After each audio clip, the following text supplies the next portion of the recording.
Assalamualaikum warahmatullahi wabarakatuh. Perkenalkan, nama saya Nazula Hasan. Saya dari Prodi Manajemen S1 Universitas Pamulang. Di sini saya ditugaskan untuk membuat video mengenai penjelasan dari pertemuan 2, 4, dan 6 dari mata kuliah Pasar Modal dan Portofolio. Pertama-tama di sini saya akan menjelaskan pertemuan kedua terlebih dahulu yang berjudul dengan Pasar Modal Indonesia dan Dunia. Yang pertama di sini ada pasar modal. Pasar secara umum merupakan tempat bertemunya antara penjual dan pembeli. Seperti hal pasar pada umumnya, ada pasar baju, pasar buah, pasar beras, dan lain-lain. Dalam pasar modal, yang diperjualbelikan adalah modal, di mana modal ini dapat digunakan oleh perusahaan untuk kelangsungan berjalannya perusahaan. Modal yang diperjualbelikan dicatat sebagai surat berharga berupa merupakan modal kepemilikan dan modal utang. Pihak pembeli di pasar modal merupakan individu perorangan maupun institusi atau organisasi atau lembaga yang mempunyai dana untuk melakukan kegiatan transaksi beli melalui pasar modal. Sedangkan penjual modal merupakan perusahaan yang memerlukan modal maupun tambahan modal untuk keperluan usaha. Berdasarkan keputusan Presiden nomor 52 tahun 1976 tentang pasar modal, menyebutkan bahwa pasar modal adalah bursa efek, seperti yang dimaksud dalam LJU nomor 15 tahun 1952 atau Lembaran Negara tahun 1952 nomor 67. Menurut undang-undang, bursa adalah gedung atau ruangan yang ditetapkan sebagai tempat kegiatan perdagangan efek. Sedangkan surat berharga yang dikategorikan sebagai efek adalah saham, obligasi, serta surat bukti lain yang lazim dikenal sebagai efek. Selanjutnya, perbedaan pasar modal dan pasar uang. Perbedaan antara pasar modal dengan pasar uang adalah jangka waktunya. Dalam pasar uang diperdagangkan surat berharga berjangka waktu pendek, sedangkan dalam pasar modal diperdagangkan surat berharga berjangka waktu panjang. Fungsi pasar modal memiliki peran penting dalam perekonomian suatu negara, karena pasar modal mempunyai dua fungsi. Yang pertama, fungsi ekonomi pasar modal menyediakan fasilitas atau wahana yang mempertemukan dua kepentingan, yaitu investor dan pihak yang memerlukan dana.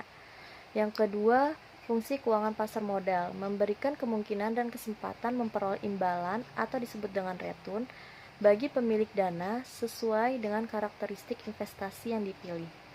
Sedangkan fungsi pasar modal di Indonesia itu meliputi yang pertama sebagai sarana badan usaha untuk mendapatkan tambahan modal, yang kedua sebagai sarana pemerataan pendapatan, dan yang ketiga memperbesar produksi dengan modal yang didapat sehingga produktivitas meningkat. Selanjutnya, manfaat pasar modal secara umum. Manfaat dari keberadaan pasar modal ini adalah 1. Menyediakan sumber pembiayaan jangka panjang bagi dunia usaha sekaligus memungkinkan alokasi dana secara optimal. Yang kedua, memberikan wahana investasi yang beragam bagi investor sehingga memungkinkan untuk melakukan diversifikasi. Yang ketiga, menyediakan leading indikator bagi perkembangan perekonomian suatu negara. Maksudnya, jika pasar modal berkembang, maka diharapkan perekonomian juga akan berkembang. Yang keempat, penyebaran kepemilikan perusahaan sampai pada lapisan masyarakat menengah. Dan yang kelima, penyebaran kepemilikan, keterbukaan dan profesionalisme, menciptakan iklim berusaha yang sehat, serta mendorong pemanfaatan manajemen profesional. Selanjutnya, pasar modal di Indonesia dan dunia. Secara historis, pasar modal telah hadir jauh sebelum Indonesia merdeka. Pasar modal atau bursa efek telah hadir sejak zaman kolonial Belanda dan tepatnya pada tahun 1912 di Batavia. Pasar modal ketika itu didirikan oleh pemerintah Hindia Belanda untuk kepentingan pemerintah kolonial atau VOC. Meskipun pasar modal telah ada sejak tahun 1912, perkembangan dan pertumbuhan pasar modal tidak berjalan seperti yang diharapkan. Bahkan pada beberapa periode, kegiatan pasar modal mengalami kevakuman. Hal tersebut disebabkan oleh beberapa faktor seperti Perang Dunia ke-1 dan ke-2, perpindahan kekuasaan dari pemerintah kolonial kepada pemerintah Republik Indonesia dan berbagai kondisi yang menyebabkan operasi bursa efek tidak dapat berjalan sebagaimana mestinya. Di negara-negara ASEAN maupun dunia, secara umum setiap negara memiliki pasar modal masing-masing. Pasar modal untuk wilayah ASEAN diantaranya yaitu Singapura, Malaysia, Thailand, dan Filipina. Pasar modal atau disebut capital market merupakan pasar untuk berbagai instrumen keuangan jangka panjang yang bisa diperjualbelikan, baik surat utang atau disebut obligasi, equity atau disebut saham, reksadana, instrumen derivatif, maupun instrumen lainnya. Selanjutnya, saya di sini akan menjelaskan pertemuan keempat yang berjudul dengan pasar modal syariah. Yang pertama ini ada pasar modal syariah. Pasar modal syariah adalah kegiatan dalam pasar modal sebagaimana yang diatur dalam UU PM yang tidak bertentangan dengan prinsip syariah. Pasar modal syariah bukanlah suatu sistem yang terpisah dari sistem pasar modal secara keseluruhan. Secara umum, kegiatan pasar modal syariah tidak memiliki perbedaan dengan pasar modal konvensional. Namun terdapat beberapa karakteristik khusus pasar modal syariah, yaitu bahwa produk dan mekanisme transaksi tidak bertentangan dengan prinsip-prinsip syariah. Definisi sesuai dengan UU PM atau Undang-Undang Nomor 8 Tahun 1995 tentang pasar modal.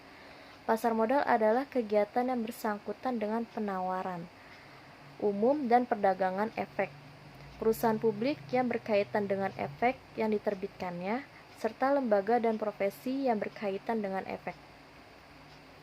Dasar hukum pasar modal syariah sebagai bagian dari sistem pasar modal Indonesia, kegiatan di pasar modal syariah juga mengacu kepada Undang-Undang Pasar Modal, termasuk juga peraturan pelaksanaannya atau peraturan Bapepam, LK, peraturan pemerintah, peraturan bursa, dan lain-lain.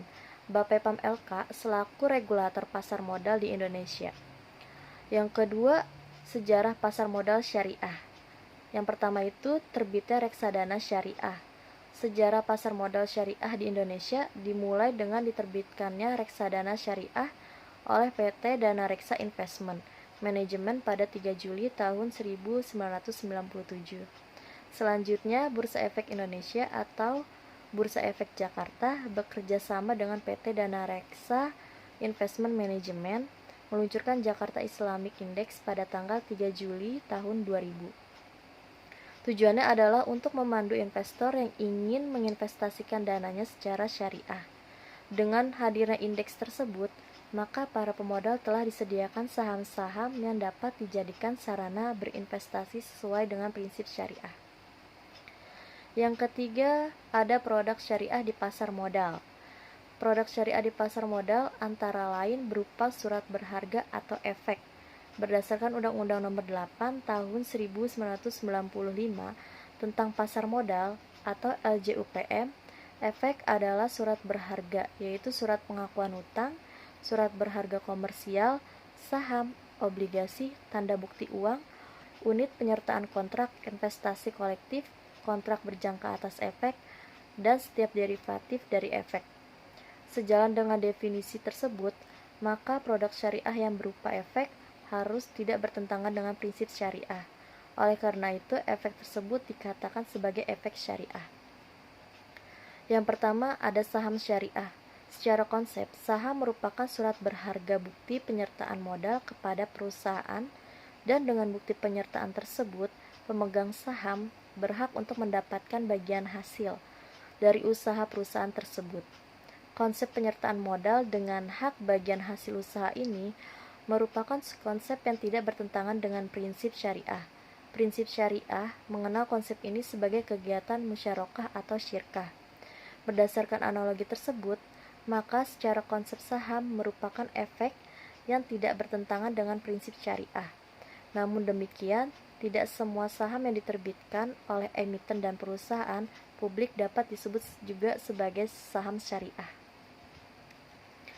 Selanjutnya, kategori saham syariah dapat dikategorikan sebagai saham syariah jika saham tersebut diterbitkan oleh yang pertama, emiten dan perusahaan publik, yang secara jelas menyatakan dalam anggaran dasarnya bahwa kegiatan usaha emiten dan perusahaan publik tidak bertentangan dengan prinsip-prinsip syariah.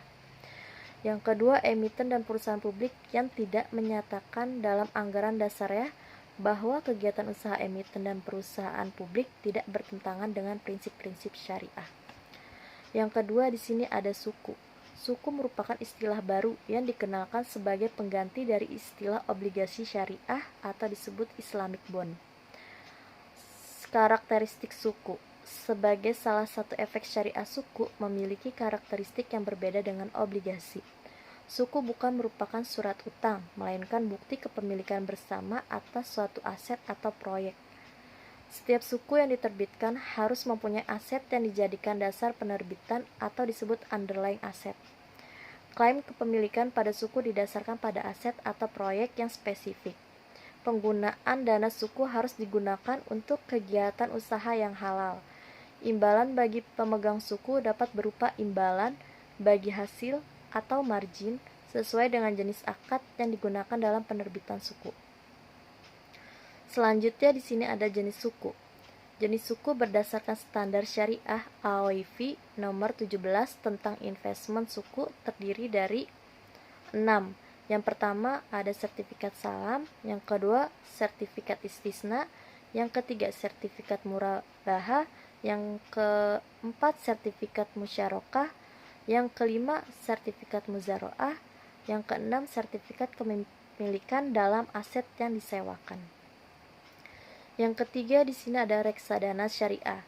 Reksadana syariah didefinisikan sebagai reksadana sebagaimana dimaksud dalam LJUPM dan peraturan pelaksanaannya yang pengelolaan tidak bertentangan dengan prinsip-prinsip syariah di pasar modal. Reksadana syariah sebagaimana reksadana pada umumnya merupakan salah satu alternatif investasi bagi masyarakat pemodal, khususnya pemodal kecil dan pemodal yang tidak memiliki banyak waktu dan keahlian untuk menghitung risiko atas investasi mereka. Reksadana dirancang sebagai sarana untuk menghimpun dana dari masyarakat yang memiliki modal, mempunyai keinginan untuk melakukan investasi, namun hanya memiliki waktu dan pengetahuan yang terbatas. Reksadana syariah dikenal pertama kali di Indonesia pada tahun 1997.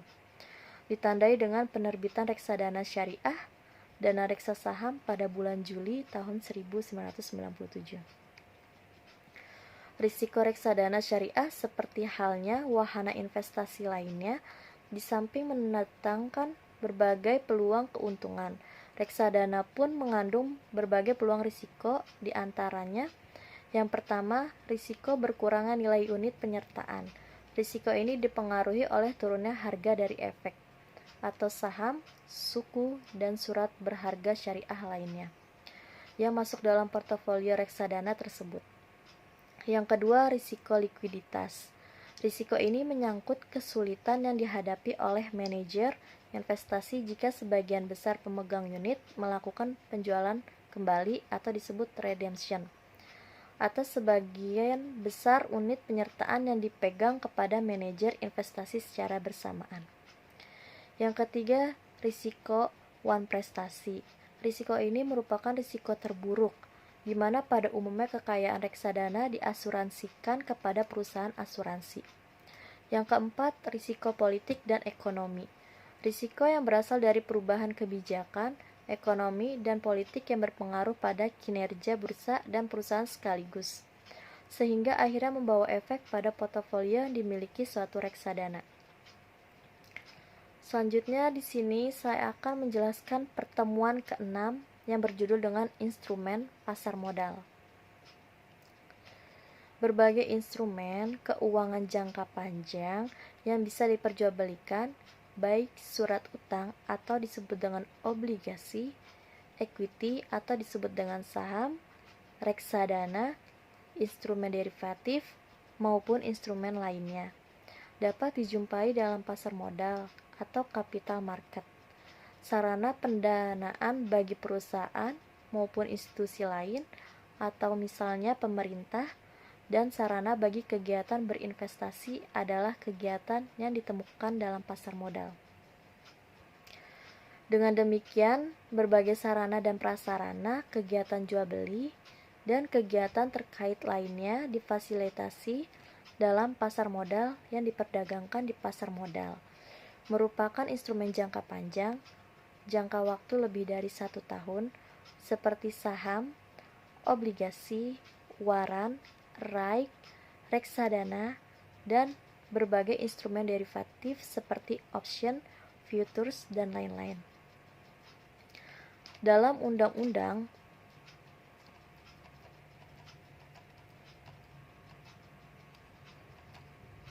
Pasar Modal Nomor 8 Tahun 1995, pasar modal merupakan suatu kegiatan yang bersangkutan dengan penawaran umum dan perdagangan efek.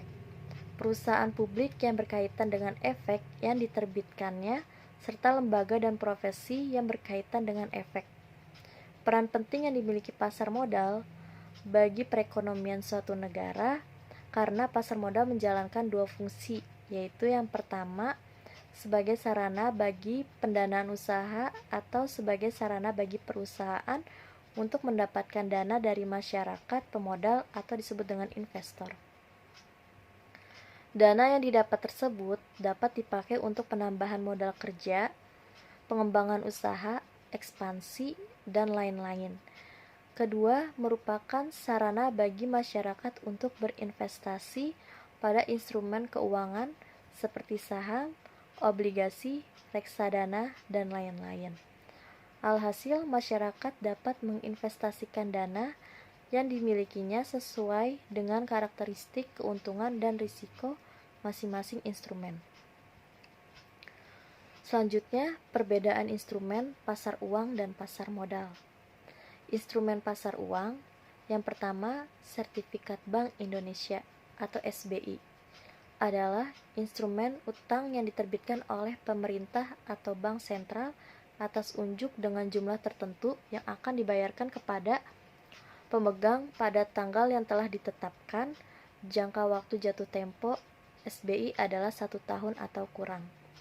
Yang kedua itu surat berharga pasar uang atau disebut dengan SBPU, adalah surat-surat berharga berjangka pendek yang dapat diperjualbelikan secara diskonto dengan Bank Indonesia atau lembaga diskonto yang ditunjuk oleh BI. Yang ketiga, sertifikat deposito, merupakan instrumen keuangan yang diterbitkan oleh suatu bank atas unjuk dan dinyatakan dalam suatu jumlah, jangka waktu, serta tingkat bunga tertentu. Yang keempat, commercial paper promise, yang tidak disertai dengan jaminan yang diterbitkan oleh perusahaan untuk mendapatkan dana jangka pendek dan dijual kepada investor dalam pasar uang. Yang kelima, call money, merupakan kegiatan pinjam-meminjam dana antara satu bank dengan bank lainnya dalam jangka waktu yang pendek. Dan keenam, repurchase agreement, transaksi jual ODI surat-surat berharga disertai dengan perjanjian bahwa penjual akan membeli kembali surat-surat berharga yang dijual tersebut pada tanggal dan dengan harga yang telah ditetapkan terlebih dahulu. Ketujuh, bankers acceptance, suatu instrumen pasar uang yang digunakan untuk memberikan kredit pada eksportir atau importir untuk membayar sejumlah atau untuk membeli valuta asing. Selanjutnya di sini ada instrumen pasar modal. Instrumen pasar modal ini ada 5, yaitu yang pertama, saham. Saham adalah surat berharga sebagai bukti penyertaan atau kepemilikan individu maupun institusi dalam suatu perusahaan. Kedua, obligasi. Obligasi adalah surat bukti hutang yang diterbitkan oleh pemerintah maupun perusahaan. Dan yang ketiga, derivatif, adalah efek turunan atau disebut underlying dari efek utama, baik yang bersifat pernyataan maupun hutang. Keempat, ETF adalah reksadana yang dapat diperdagangkan di bursa. Kelima, efek lain atau unit penyertaan reksadana dan efek beragun aset. Yang pertama ini ada saham. Saham atau disebut dengan stok merupakan salah satu jenis investasi keuangan yang paling populer. Dengan menerbitkan saham merupakan salah satu pilihan bagi pendanaan perusahaan. Di samping itu, saham merupakan pilihan investasi yang banyak dipilih para investor karena saham dapat memberikan tingkat keuntungan yang menarik. Saham dapat diartikan sebagai bukti atau tanda penyertaan modal seseorang atau pihak badan usaha investor dalam suatu perusahaan atau perseroan terbatas. Dengan tanda bukti penyertaan modal tersebut, maka pihak tersebut mempunyai klaim atas pendapatan perusahaan, klaim atas aset perusahaan, dan mempunyai hak untuk hadir dalam rapat umum pemegang saham atau disebut dengan RUPS. Selanjutnya ada dua jenis saham, yaitu saham biasa dan saham preferen.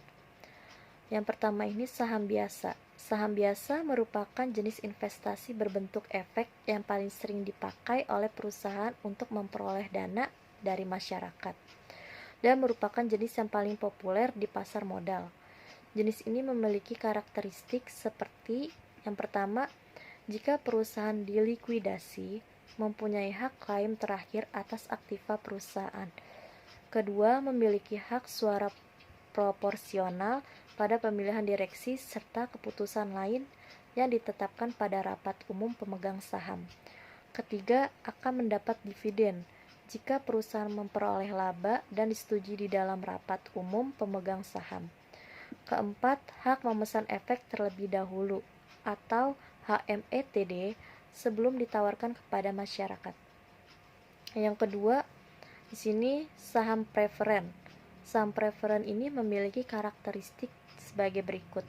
Yang pertama, ada pembayaran dividen dalam jumlah yang tetap. Yang kedua, jika perusahaan dilikuidasi, mempunyai hak klaim lebih dahulu dibanding saham biasa.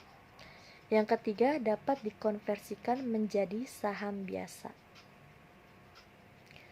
Selanjutnya di sini yang kedua ada obligasi. Obligasi didefinisikan sebagai surat utang jangka menengah dan panjang yang dapat dipindah tangankan, yang berisi janji dari pihak emiten penerbit obligasi untuk membayar imbalan berupa kupon atau bunga pada periode tertentu, dan emiten tersebut akan melunasi pokok hutang pada waktu yang telah ditentukan kepada pihak pembeli obligasi tersebut. Jenis obligasi memiliki beberapa jenis yang berbeda, yaitu yang pertama dilihat dari sisi penerbit. A. Corporate bond merupakan obligasi yang diterbitkan oleh perusahaan, baik yang berbentuk badan usaha swasta atau badan usaha milik negara atau disebut dengan BUMN. Yang B. Government bond merupakan obligasi yang diterbitkan oleh pemerintah pusat. C. Municipal bond merupakan obligasi yang diterbitkan oleh pemerintah daerah yang akan digunakan membiayai proyek-proyek yang berkaitan dengan kepentingan publik. Yang kedua, dilihat dari sistem pembayaran bunga. Yang pertama, zero coupon bond merupakan obligasi di mana emiten penerbitnya tidak membayarkan bunga secara periodik. Bunga dan pokok utangnya dibayar sekaligus pada saat jatuh tempo obligasi.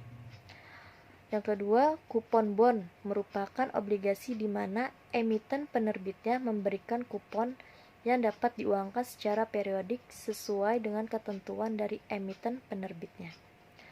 Yang ketiga, fixed coupon bond merupakan obligasi di mana kupon bunganya telah ditetapkan oleh emiten penerbit sebelum masa penawaran di pasar perdana dan akan dibayarkan secara periodik. Yang keempat, floating coupon bond merupakan obligasi di mana emiten penerbitnya memberikan kupon bunga berdasarkan suatu acuan tertentu seperti average term deposit atau disebut dengan ATD, yaitu rata-rata tertimbang tingkat suku bunga deposito dari bank pemerintah dan swasta.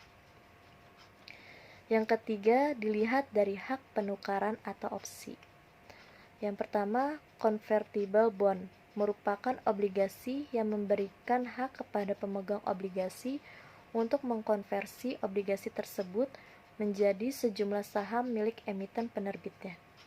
Yang kedua, exchangeable bond merupakan obligasi di mana emiten penerbitnya memberikan hak kepada pemegang obligasi untuk menukar saham perusahaan ke dalam sejumlah saham perusahaan afiliasi milik emiten penerbitnya.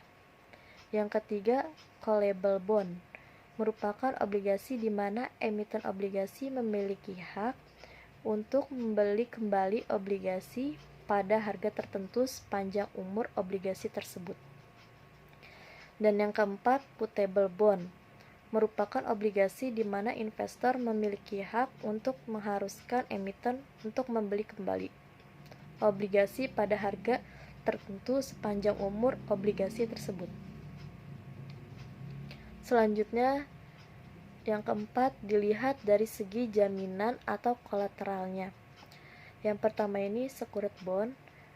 Secured bond ini merupakan obligasi yang dijaminkan dengan kekayaan tertentu dari emiten penerbitnya atau dengan jaminan lain dari pihak ketiga. Dalam kelompok ini termasuk di dalamnya adalah yang pertama, ada guaranteed bond, obligasi yang pelunasan bunga dan pokoknya dijamin dengan penanggungan dari pihak ketiga. Kedua, mortgage bond merupakan obligasi di mana pelunasan bunga dan pokoknya dijamin dengan agunan hipotek atas properti atau aset tetap emiten obligasi. Dan yang ketiga, collateral trust bond merupakan obligasi yang memiliki jaminan berupa efek yang dimiliki emiten penerbit obligasi dalam portofolionya, misalnya saham-saham anak perusahaan yang dimilikinya. Yang kedua, unsecured bond merupakan obligasi yang tidak dijaminkan dengan kekayaan tertentu emiten penerbit obligasi, tetapi dijaminkan dengan kekayaan penerbitnya secara umum. Yang kelima itu dilihat dari segi nominal. Yang pertama, ada conventional bond, merupakan obligasi yang lazim diperdagangkan dalam satu nominal, rupiah 1 miliar per satu lot. Yang kedua, retail bond merupakan obligasi yang diperdagangkan dalam satuan nilai nominal yang kecil, baik corporate bond ataupun government bond. Yang keenam, dilihat dari segi perhitungan imbal hasil. Yang pertama di sini ada conventional bond, merupakan obligasi yang diperhitungkan dengan menggunakan sistem kupon bunga. Yang kedua, syariah bond merupakan obligasi di mana perhitungan returnnya dengan menggunakan perhitungan bagi hasil.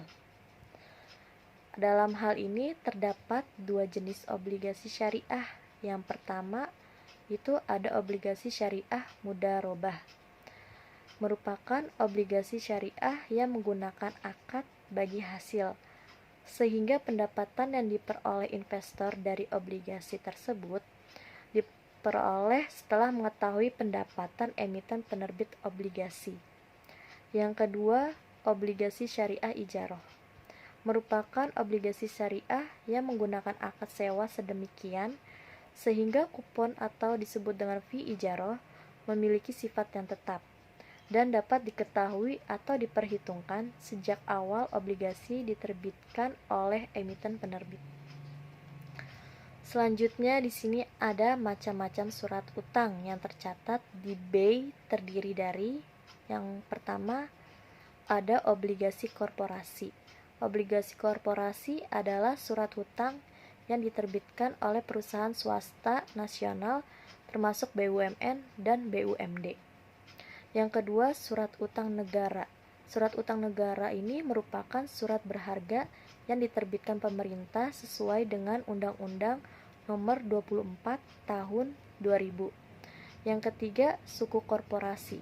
Suku korporasi ini merupakan efek pendapatan tetap yang diterbitkan berdasarkan prinsip syariah sesuai dengan ketentuan dari Bapepam dan LK tentang efek syariah. Pendapatan suku korporasi berdasarkan akad-akad yang dituangkan dalam ketentuan Bapepam dan LK tentang akad-akad efek syariah. Yang keempat, di sini surat berharga syariah negara atau SBSN atau suku negara, merupakan surat berharga yang diterbitkan pemerintah berdasarkan syariah Islam sesuai Undang-Undang Nomor 19 Tahun 2008 tentang surat berharga syariah negara atau disebut dengan SBSN. Dan yang terakhir itu ada efek beragun aset atau disebut dengan EBA, merupakan efek pendapatan tetap atau surat utang yang diterbitkan berdasarkan underlying aset. Sekian dari video saya ini. Bila lebihnya mohon maaf. Wassalamualaikum warahmatullahi wabarakatuh.